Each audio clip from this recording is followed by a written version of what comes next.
So how's it going, guys, and welcome back to the first proper tutorial video on this channel. Now I know it has been a long time coming, and I know I said I was going to do this sooner. Unfortunately, I've just been really busy with obviously coaching work and such. I thought now would be a good opportunity to come back with a bang and release a tutorial video on how to position. Now this tutorial video is going to be based around 3v3, but I will be making other tutorials on 2s and 1s positioning soon enough, so make sure you subscribe to not miss those, and let's get on with the video. So, positioning.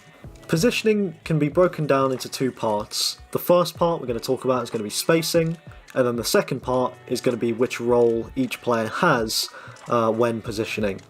So, as for spacing, to put this simply, I want you to imagine the field is divided up into a 3x3 set of squares. The general rules you want to follow is you never want to be in the same square as your teammate, however, you always want to be within one square of your teammate. That is essential, because if you're multiple squares away, you're not there to play support and you're not there to rotate in as soon as they made their play. But being within one square allows you to play support with your teammate, and you're able to rotate in and maintain good pressure rather than leaving big gaps in rotation. So that's generally the only rules you have to remember spacing wise, which is pretty simple broken down, but I think the most difficult part that a lot of players struggle with is how to play each position. Now in 3v3s, there are actually 4 possible roles you'll find yourself in every game you play. And those roles are first man, second man, third man, and last man.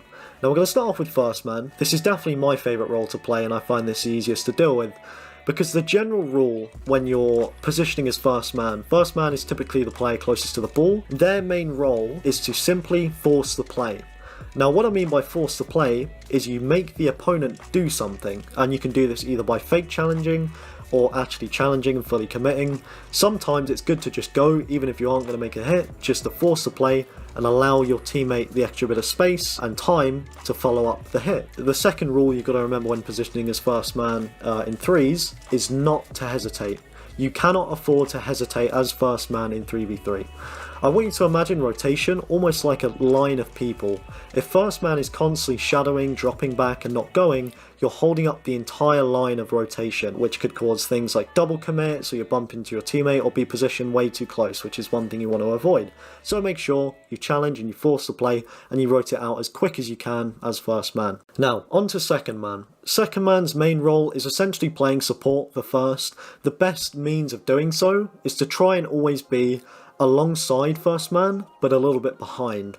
And now the reason we do this is because by being alongside first man, it actually allows them to see you where you are and make better plays based off that information. If they do end up making a pass, you've got a nice bit of space in front of you to build up for a way better shot.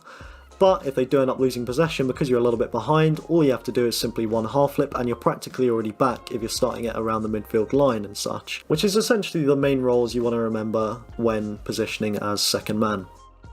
Now, as for third man is quite an important role. Obviously you're the last line of defense. This is where we hold them.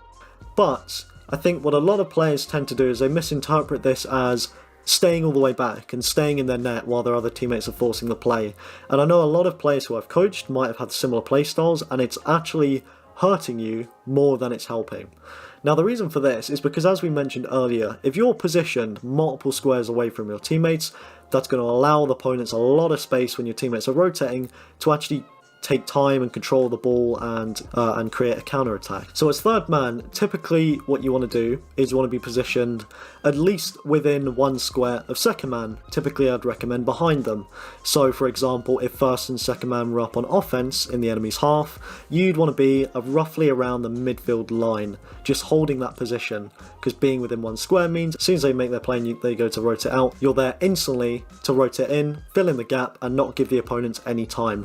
And the quicker you're able to do this process, the more pressure you're going to have as a team and the less time the opponents are going to have on the ball, which is always really important to remember. So that brings me on to the last role, and that is positioning as last man.